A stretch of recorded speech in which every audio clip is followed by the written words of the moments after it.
Alrighty, ladies and gentlemen, boys and girls, welcome back to another episode of the Robdawg Sport Brief, where I was doing pretty good at covering things like the Northwoods League, and then my idiot self hit the exit button and lost everything. So now, it's back to square one. And hopefully this time, I don't screw it up, and if I do, well, it's going to wait till tomorrow morning.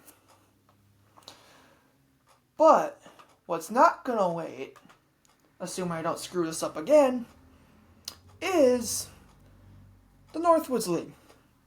Well, yes, we have baseball. We also have softball. This is my favorite time of year with all the baseball and softball and stuff being played with the nice weather. Let's face it. You cannot beat a summer in Wisconsin. I don't care what Florida says or Southern California says. We have it all here in southwest Wisconsin. The hell is that? What the hell?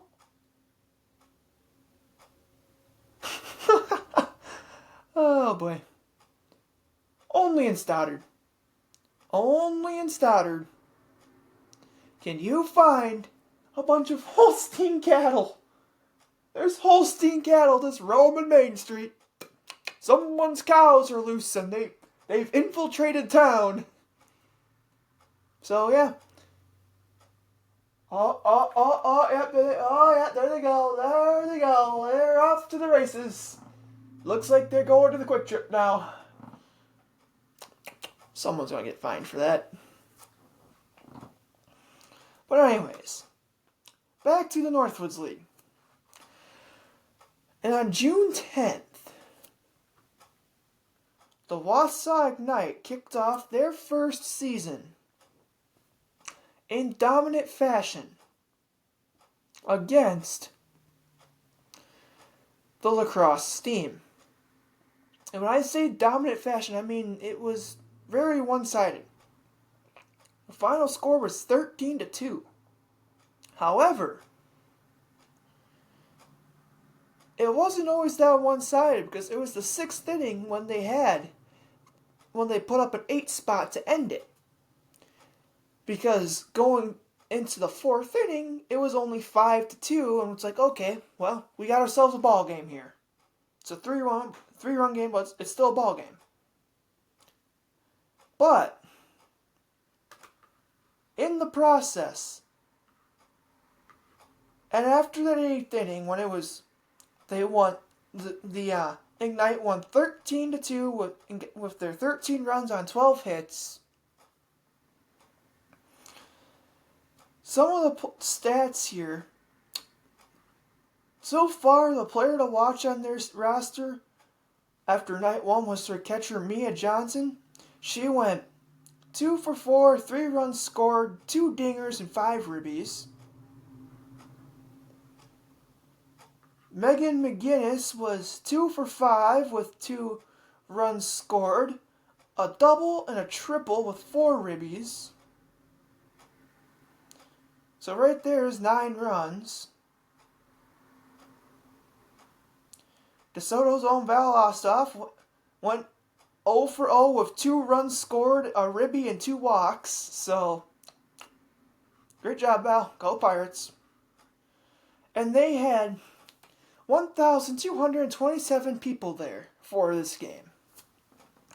And from what I could hear when I had it on in the dish pit, which is what we so nicely call the dish room area at Gunderson, it sounded like the crowd was loving it.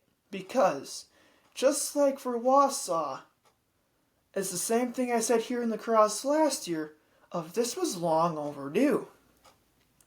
The only thing I don't understand is that we have 5 teams in the league. I don't understand the 5-team league thing. Like, don't you want 6 teams? Keep it even? But what do I know? But anyways, that was how it started. They started out the season with an absolute can of whoop ass opened up on the Steam, and whatever kind of ship they had, there was not a ship left to speak of because it took on more water than it was designed to hold and went down and under. And not to Australia either, it just went down and under the waves. Their boat took way more water than it should have. Now, with that being said, yesterday on the 11th, both Wausau and La Crosse were in action again. Wausau at their home stadium, La Crosse back here in La Crosse. They were in La Crosse. We'll get to them, but we're gonna stick with the Wausau Ignite here because they had a game where, looking at this score sheet and everything, it caught my attention. And if you were a pitcher, this game, no pun intended, because of Madison's team name, but if you were a pitcher, odds are you're going to have nightmares about this game for a while because, oh boy. Let's see here. Whenever the Northwoods League decides to give me a non-white... Why did it load me all the way at the bottom of the screen with a picture of... Hey, Northwoods League, stop shoving Pete Alonso down my throat. Wisconsin no longer likes him. And if Madison's smart, they will not brag about Pete Alonso after the last year's wild card round.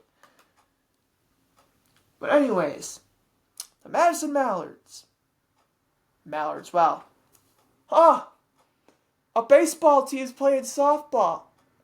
I would actually pay admission to watch that and see if any of these baseball players could hit what those softball players throw, because my money would be on they would not be able to figure it out at first. So in this game, it was a final score of 14-12 for the Nightmares. After going into the third inning, it was tied at 2. Here's where things start somewhat getting interesting in the middle portion of the game with innings 3 through 5. Madison put up 5 runs, Wausau none. Madison put up 4 more runs to Wausau's 2. To where it's 11-4, and you're like, okay. So this is getting one-sided. And in the 5th inning, the Nightmares tacked on another run to the Ignite's 3, to where it was 12-7, and we're like, okay, this is a little one-sided. And then by the time we get to the 7th inning, Madison tacked on 2 more where they were doubled them up. It was 14-7, and you're like, okay, well, this game's got to be over, right? Like, this game, it's over. There's no way it's not. However, and I'm kind of glad I caught the end of this game after the lacrosse game on, because I had that on when I was reading a book, chilling out for a bit. I'm glad I caught the end of this because Wausau did their best to crawl back into this game and win. Because in the bottom of the 7th, a 5 spot before ultimately falling because they dug themselves too big a hole. So 5 runs in the bottom of the 7th, and they almost won. This box score, if we look at we'll look at the home teams thing here first. Where Megan McGinnis, she was 2 for 4, two runs scored, a ribby and a walk. Brooklyn Hoffer, that was a game to forget for her. She went 0 for 5 with a K. Mia Johnson was 1 for 2 with 2 runs scored. Another dinger, 3 ribbies, and 2 walks. So she's just been getting on base like crazy so far in this young year. Molly Fitzgerald was 1 for 3 with 2 runs scored, a dinger of her own, 3 ribbies, and a walk. And Quinn Maronica? Yeah, Maronica, we'll say that. Quinn Maronica went, or is it Maron? Yeah, Quinn Maronica. I don't know why they put last name then first name in these box scores.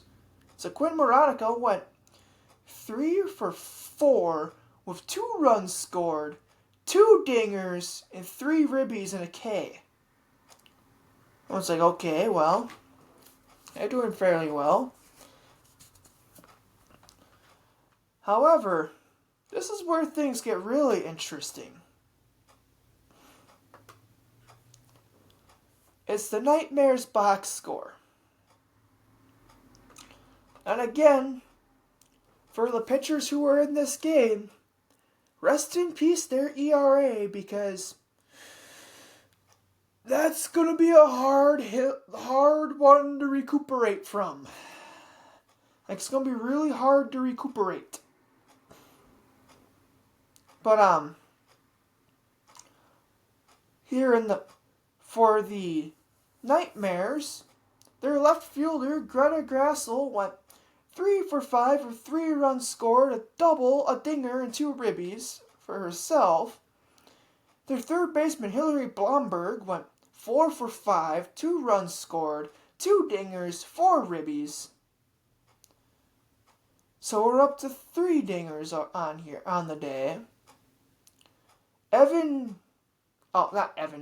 Emma Cavanagh went 2 for 4, 3 runs scored, a double, and there was a dinger. You're up to 4 dingers for them now. And last but not least, and the one at bat, that's not the one at bat. And then Regan Bennett went 3 for 3 with a run scored, a double, and a dinger, and 5 ribbies on the day for her. And if we look at the pitching, this is Wausau starting pitcher Ellie Jarrett. After 2 innings, she gave up 8 hits, 7 runs. All of them were earned with 3 Ks, 2 doubles, no triples, 3 dingers, and started her season with a 24.5 ERA. And then the reliever, Riley Stills, and after 5 innings, gave up 12 hits, 7 runs, all of them earned, 2 walks with 3 Ks, 3 doubles, 2 dingers, and an ERA now of 9.8. The losing pitcher on the night was Jarrett, and I don't know how, because she went 2 innings. I don't know how you're credited for the win or the loss when you have 2 innings under your belt, but softball's a lot different than baseball, because, well, yes, the positions, the bases, and the foul poles down the chalk are the same terminology. Everything's different. Like, it's a completely different animal here. Completely different. But, and then for Madison, oh, good God. Yeah, Carly McKenzie went 4 innings with 5 hits, 4 runs, 3 of them earned, 2 walks, 4 Ks. She gave up 2 dingers and an ERA of 5.25. The Madison's winning pitcher, and Taylor Baker, went an inning and a third, gave up 2 hits, 5 runs. All of them were earned with 3 walks. She had 1 K, gave up 2 dingers, So both teams hit 5 dingers on the day. But she has an ERA of 26.25. And Kendall Wick finished it out with the last inning in 2/3. And got 2 hits, 3 runs, all of them were earned with 3 walks, 1 K. She also gave up a dinger and has an ERA of 12.6. So, as you can imagine, this game, if you were a pitcher, you don't ever want to speak of it again. It's buried in the deepest, darkest abyss that you never speak of again.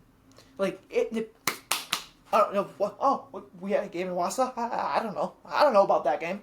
Oh, we played a game that day. Whatever. I didn't know. It never happened, as far as I'm concerned. That's the mindset they have to have here. Let's see here. What's it? What is this? Oh. ESPN just loaded up on my computer. Cool. Don't like the full letter network, but cool. Ooh, that's also. You'll see. I'm waiting for this thing, the box score here to load. Bear with me, guys. Bear with me.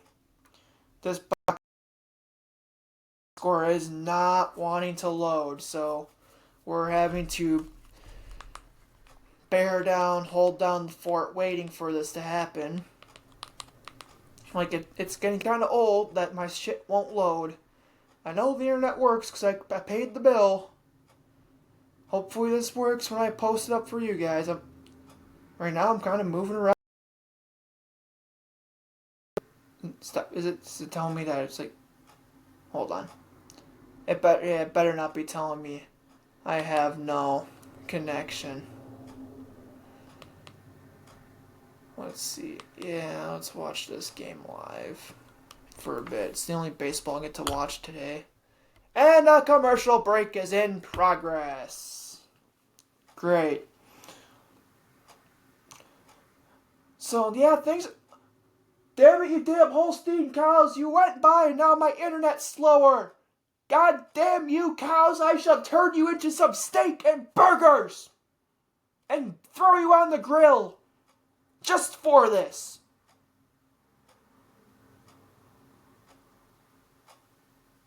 I'm regretting turning my TV on because there's a big ass thing of Grimace. I thought Grimace was last year's thing, not this year. For them. Whatever. I will forever hate the Mets. Screw the Mets. Okay. So let's see. I don't want you to bring me back to that box score. And I don't want that picture of Pete Alonso. Northwoods League, get the memo here. When I hit the thing to go to the lacrosse box score, I don't want Wausau, and I don't need a big picture of Pete Alonso. Alonso killed Euchre. He killed Euchre. I hate to be the one to say it, but let's face it. That Alonso home run killed Euchre. So Northwoods League, I hope you're proud about the guy blaring the guy down my throat that killed Euchre.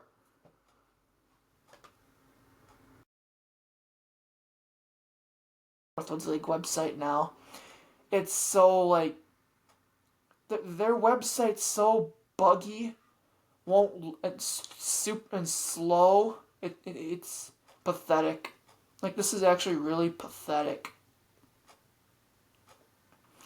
Like, I never knew that a website for a league that's supposed to be so great can't even load properly.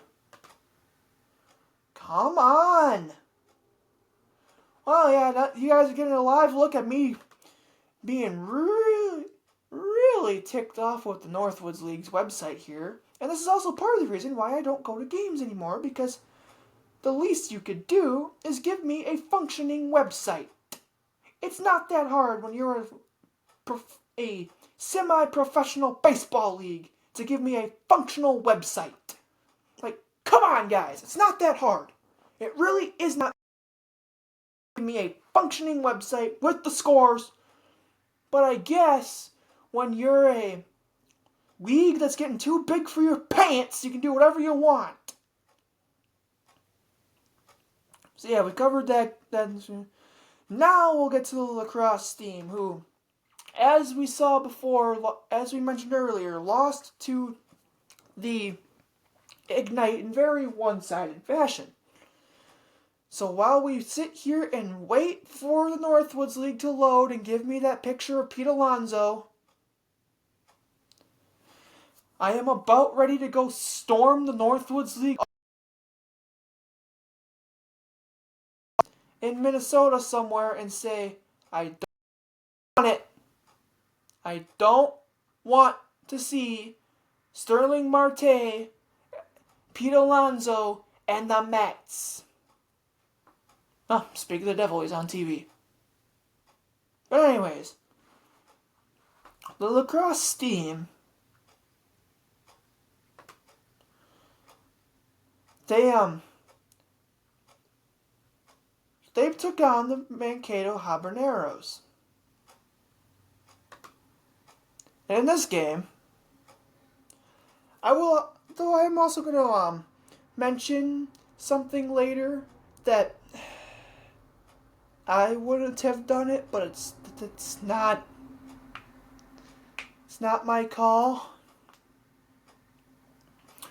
The Steam, they went up and they were able to hold off Mankato for their first win on the year.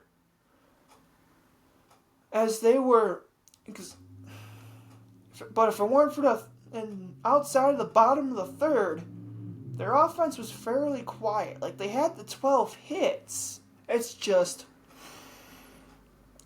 like an opening day and out in Wausau, they did what I call pull the Brewers.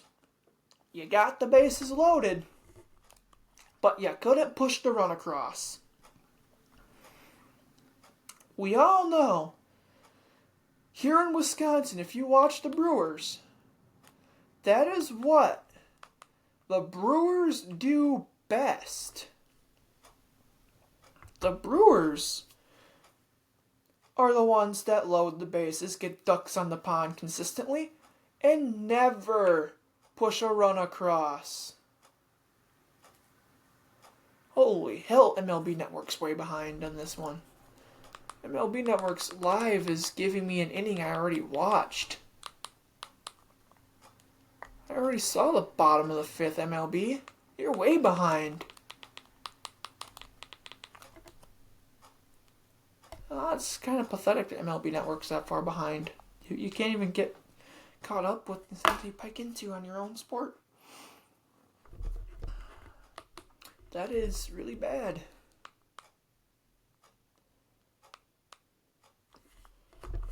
But yeah, outside of the bottom of the fourth, Steam didn't really do much.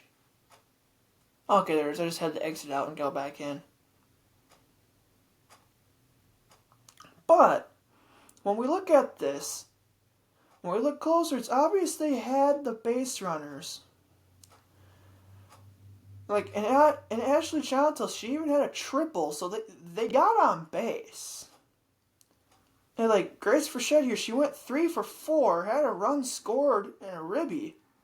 But if you didn't have Avery Makaravich in your starting lineup last night, even though she was 1 for 4, if you take her out of that lineup, you lose 3 of the 4 runs that you had in that fourth. That fourth inning where you had that 4 spot, 3 of them go away in the one swing of the bat, where I'd say she was the player of the night for them because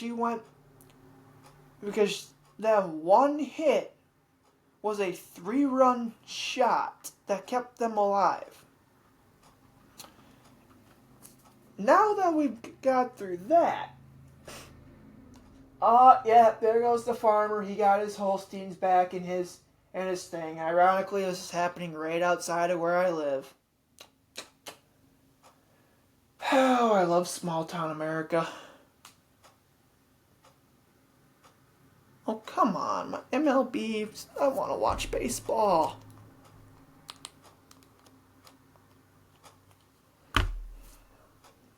But, yeah. I guess I can't even have that on the background because the thing won't load. They refuse to load. Good job, MLB.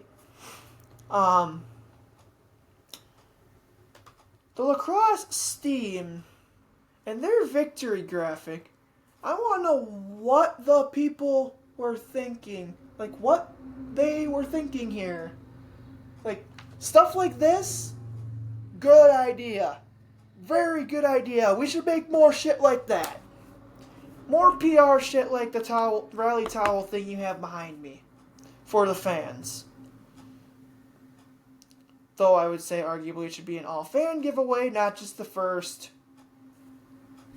couple hundred. But that's just me. But where I'm getting at is, in their victory graphic where they post the score,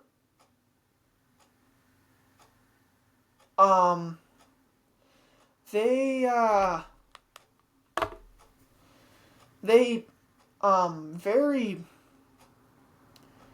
very intelligently, man, I just got booted out of the MLB app, so I can't even watch MLB Network. No baseball for me. No baseball for you.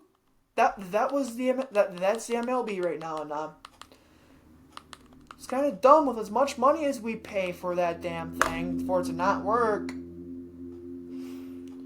But the Steam and their victory graphic, I want to know who approved it, because they used a picture, and I mean, like, a picture from the game is like, okay, that makes sense, but in this picture, you see the base runner for Mankato beating out the throw, being safe at first, but you also see the first baseman. You get to see her backside when she's stretching out for the ball. You see where I'm going here? So the Steam here, what are you doing? What is your social media team doing? Do you got a bunch of, like, middle school boys hoping for the clickbait of where they zoom in on the player's derriere? Like, wow. That's bad. Like, that is really bad. Like, it's like, in the era, like, using that for baseball would be really bad, but for women's sports with softball makes it even worse, because there's one thing we should all thank the good Lord up above for. We live in an era of see-through baseball and softball pants. We should all be thankful, and I mean this, really thankful, that those pants were not see-through. Like, thank God those things were not see-through. We were saved from a disaster. Like, that would have been disastrous if it wasn't, why? Just, what were we thinking, lacrosse? I would have never, no, you can't tell me you didn't have a better picture from the game that you could have used. If you're going to use a picture of the first baseman, get your photographer on the other side, like behind home plate, where you can still use the picture of her reaching out for the ball, but you actually see where the ball is and her reaching out for it, and not her derriere. I'm sorry, but what are we doing? Why did this... why? The fact that I'm spending part of a segment talking about this should tell you just how bad that was. Because normally I don't sit here looking at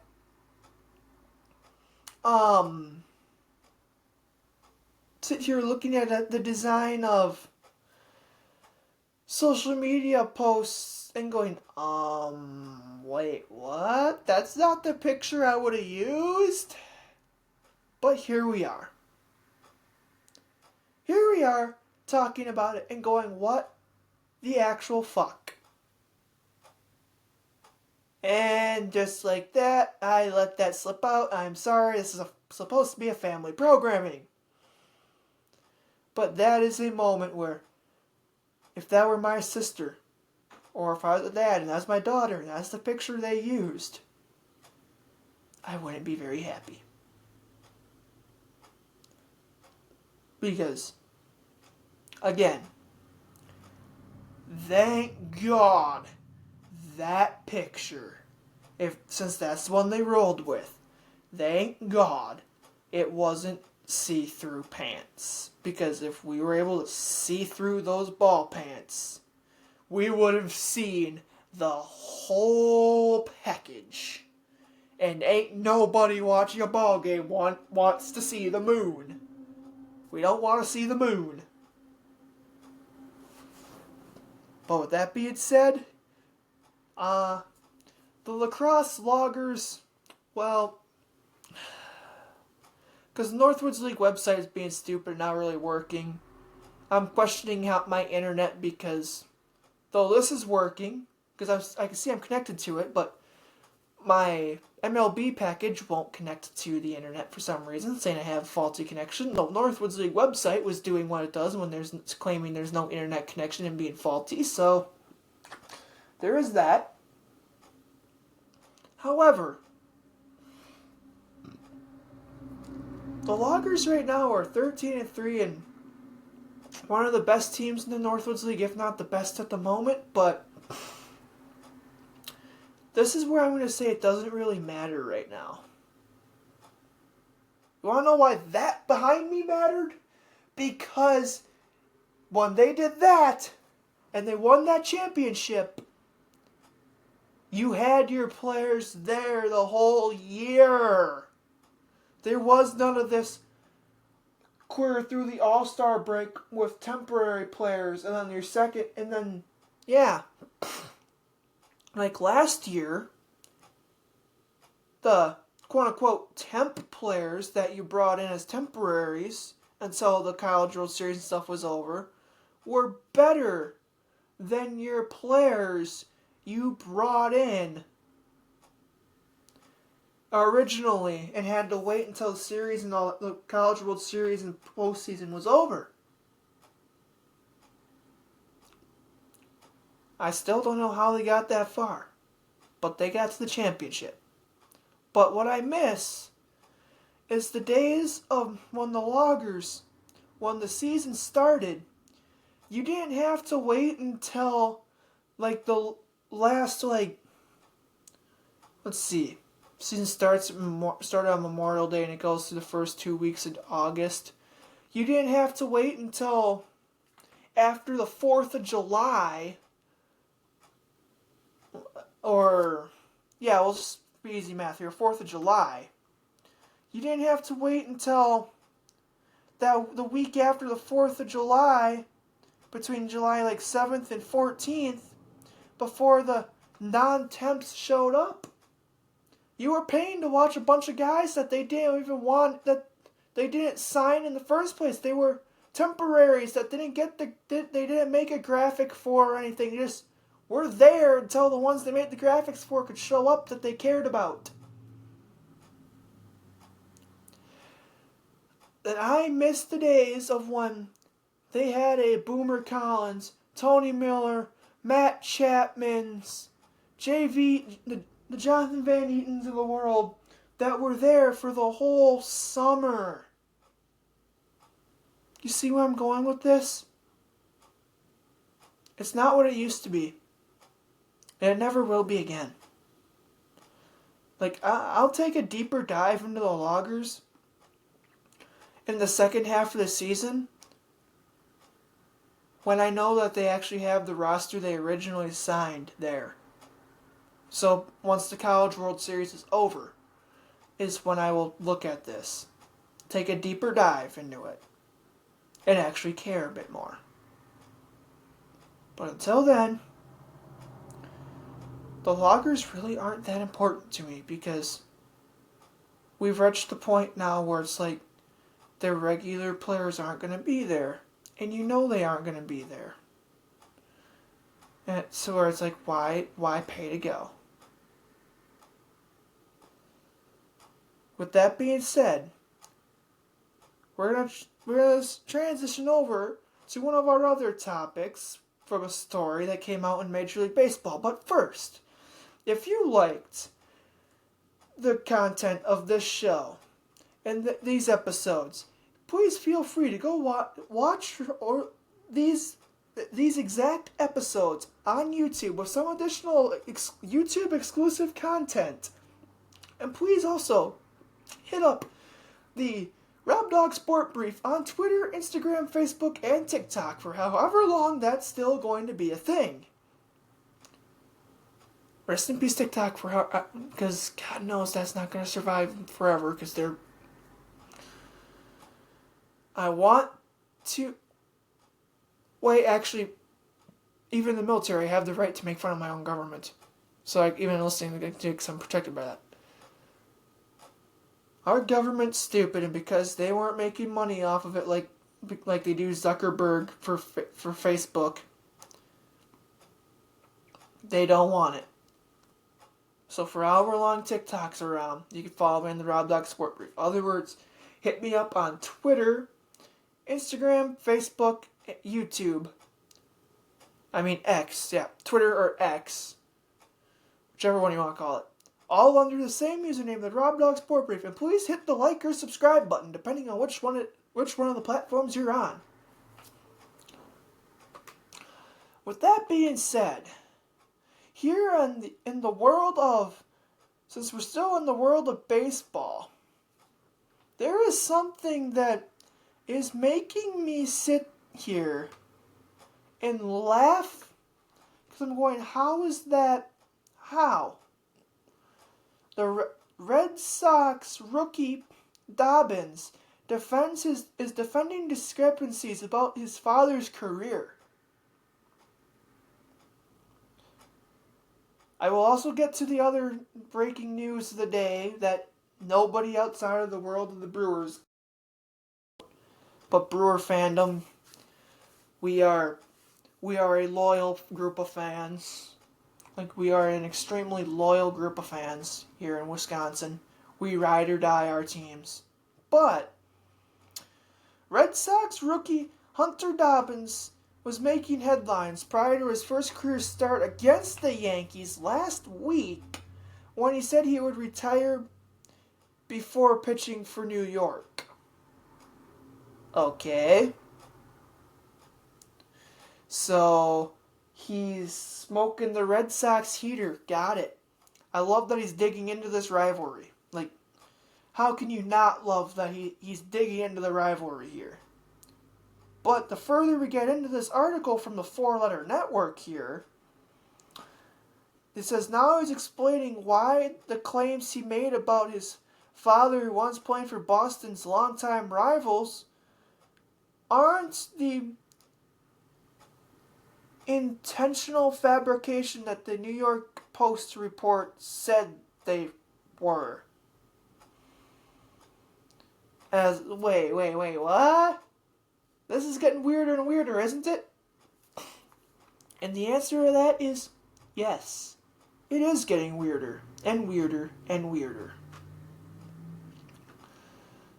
Hunter Dobbins on Wednesday said he was made aware of the Post's story, but he said there is nothing nefarious about the connections he said his father had to the Yankees.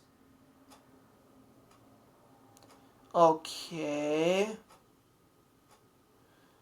So, right now, from what we're reading for the bits and pieces here from the Four Letter Network's article, it's like, okay, this doesn't sound that out of the ordinary. I don't know why the Four Letter Network would feel the urge to be reporting on this, but okay. But here's the fun thing. Let's pull up his father, Lance Dobbins, on Baseball Reference, shall we? Because if he played for the Yankees, it will show up on Baseball Reference.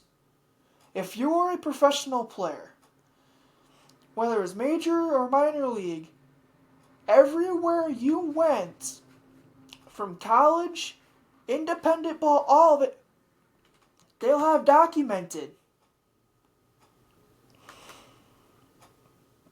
So, also, I love how the Four Letter Network even uses Baseball Reference here. Like they even say in their story on baseballreference.com. So if we go to Baseball Reference, Lance Dobbins, position, pitcher, bats right, throws right, 6'4", 220 pounds, full name Lance Dobbins. There's no picture here.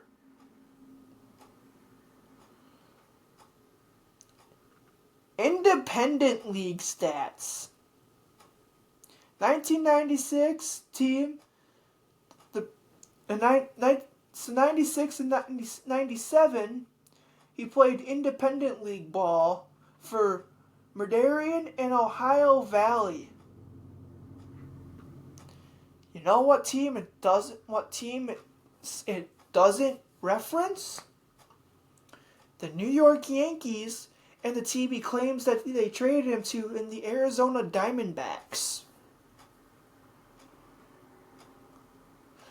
Because he says, in a June 7th Boston Herald feature on Dobbins that ran the day before he allowed 3 runs and 4 hits in 5 innings with an 11-7 win over the Yankees, he said that his father, Lance Dobbins, had been drafted twice by the Yankees before being traded to the Arizona Diamondbacks.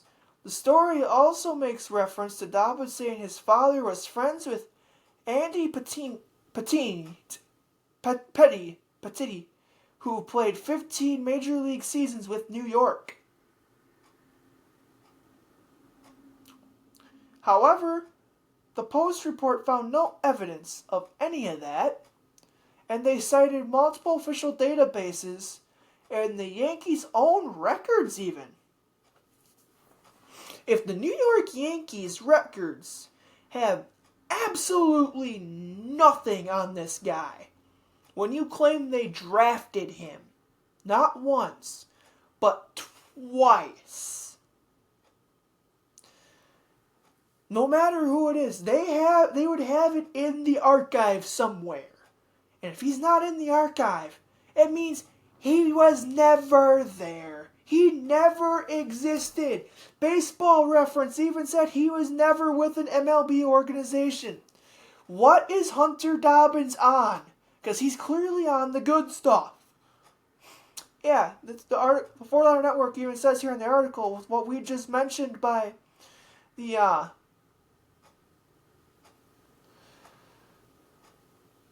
the 2025 Red Sox media guide does mention him on Hunter Dobbins' biography page, but it says that only Lance pitched for 2 seasons, 96-97 in the D-backs organization.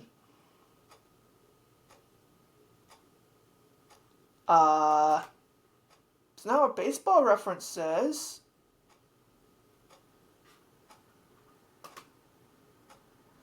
Well, So let's pull up Lance Dobbins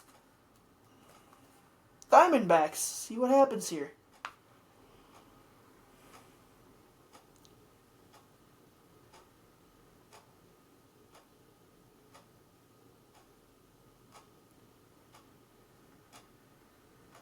Alright, and he's played any kind of pro ball. He just played independent ball. Yeah. Dobbins is scheduled to pitch against the Yankees on Saturday? And this article came out yesterday, so on the 14th he's slated to pitch against the Yankees. This is going to be interesting.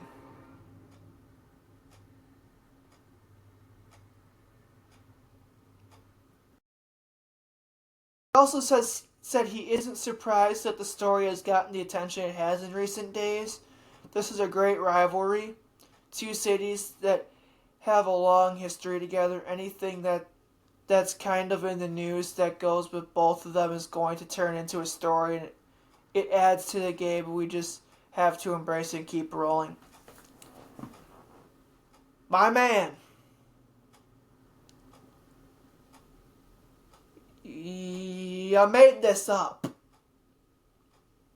Everybody in the baseball world uses Baseball Reference.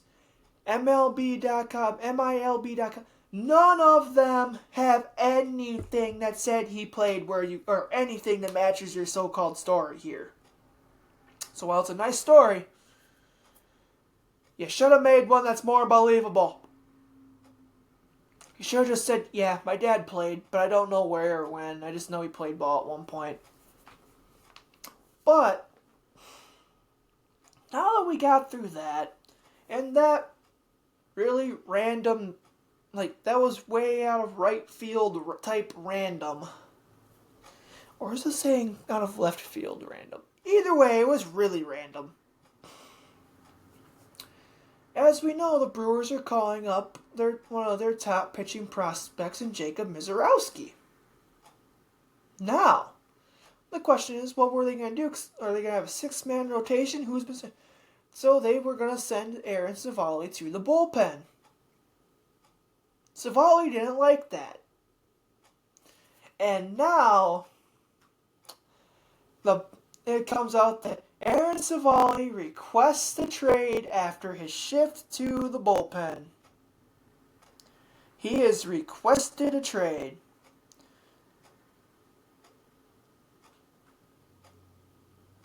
Which is going to be something.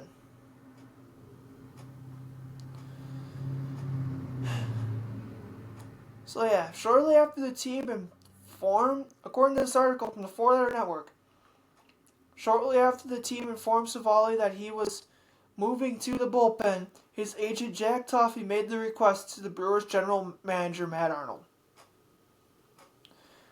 It sounds like their conversations were professional. I don't know. I wasn't there. But good God, I wish I was making the kind of money he was to play baseball. I wish I could make that kind of money to play the game I love. And I wouldn't care. You could relegate me to being the bullpen catcher. But if I'm making that kind of money to play baseball, I'd do it in a heartbeat. So yeah, Civale, you're just being an overgrown crybaby throwing a temper tantrum here. Like, you are throwing a temper tantrum for no reason. And the Brewers, they aren't going to miss you. They are loaded with pitchers, and they have their pitching lab that none of us are going to miss you with. And I think we've exhausted every topic that we could think of in baseball and softball. I could sense some of the audience getting extremely annoyed that I'm only talked baseball and softball so far, though we're in the dog days of summer, when that's basically the only thing going on. So, again, with the quote this here, please, if you are liking these contents in this video, please hit the like and subscribe button on YouTube. Follow this episode on this show here on Spotify. If you're getting this episode on Spotify, hit the like button on YouTube and subscribe there too. And follow me up on my social media pages with all of them under the same username of the Robdawg Sport Brief, with Twitter, now X, Facebook, Instagram, and TikTok for however long that's going to exist. And again, I'm using that as the equivalent of a commercial break because I don't have any sponsors. But now, in the world of the NFL, like Aaron Rodgers, he's back in camp with the Steelers. The 41-year-old apparently left an impression on his teammates in Pittsburgh. Stephen A. Smith hugs Schreier for believing in Steelers' Super Bowl chances? What the hell? So, if they're believing in the Steelers' Super Bowl chances, and Stephen A. Smith is hugging another grown man over this, can we say that all hope in the four-letter network has been lost? At this point. But yeah, it'll be interesting to see how things go with the Steelers this year. But another thing in the world of football that is really interesting is the Cincinnati a rookie for Cincinnati left camp amid contract disputes. Shamir Stewart left the Bengals minicamp. He's one of their defensive ends. He physically left their mandatory minicamp Thursday amid a contract dispute. He was the Bengals' first round pick, and he hasn't been with any of the team's offseason workouts so far, and this dispute is centered on the interpretation of the language in the contract that could affect guaranteed money.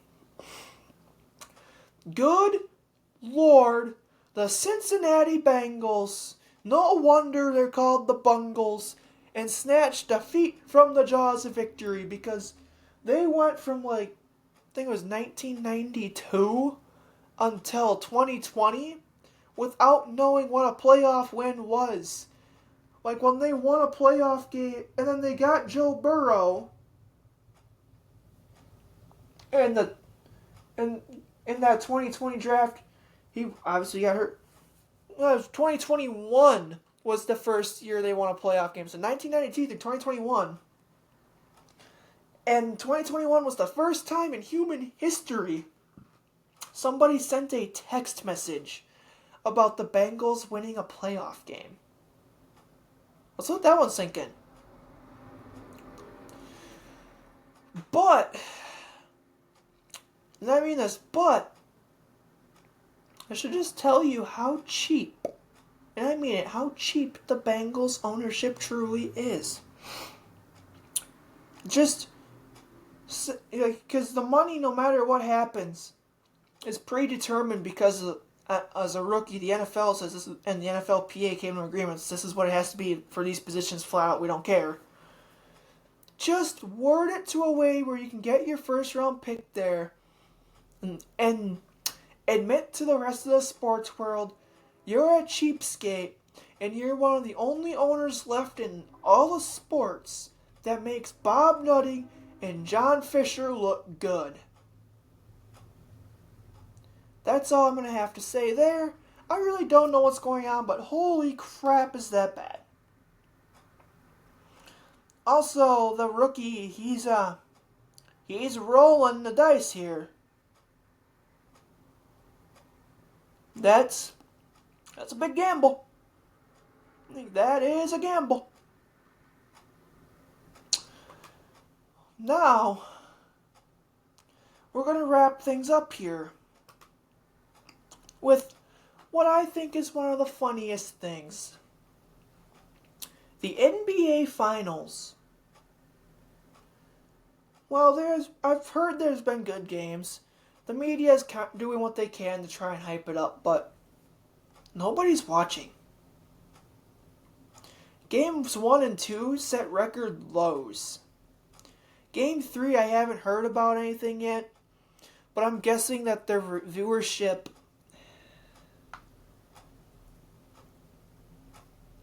if they reached the 10 million range would be a miracle, because you had 8.9 million people watching game 1.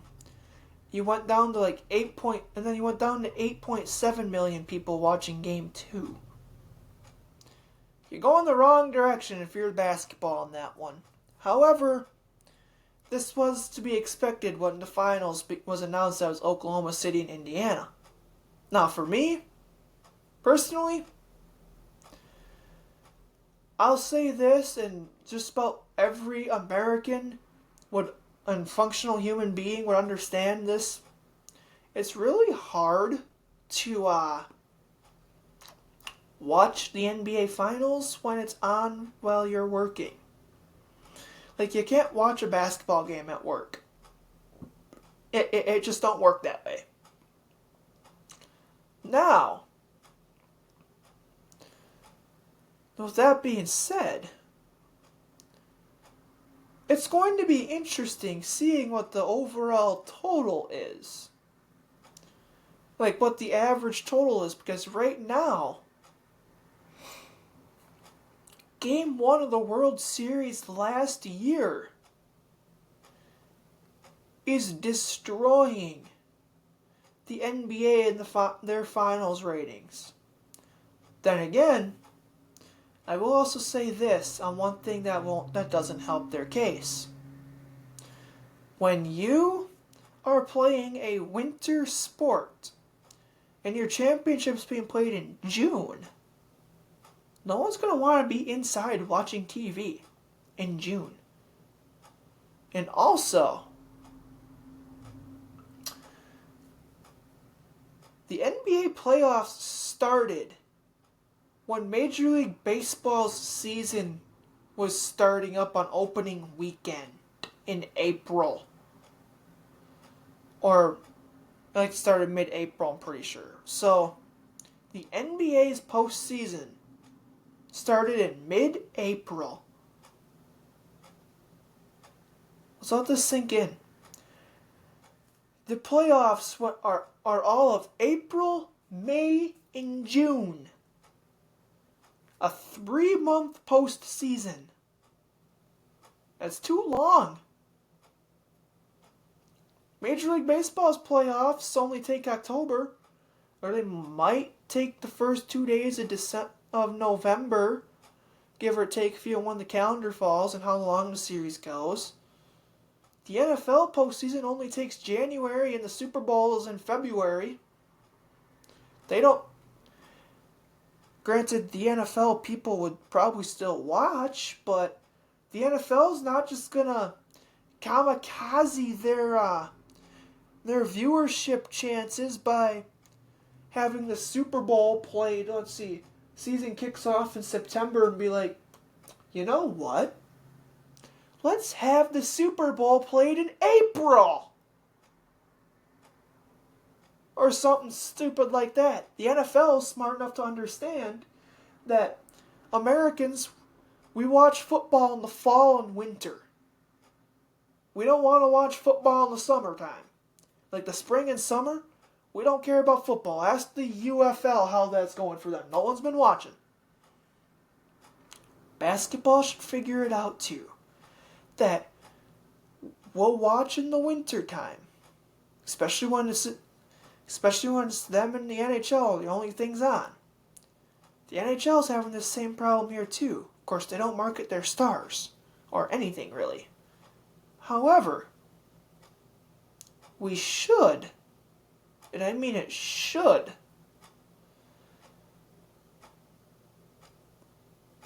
be watching them looking themselves in the mirror and be like, is this worth it?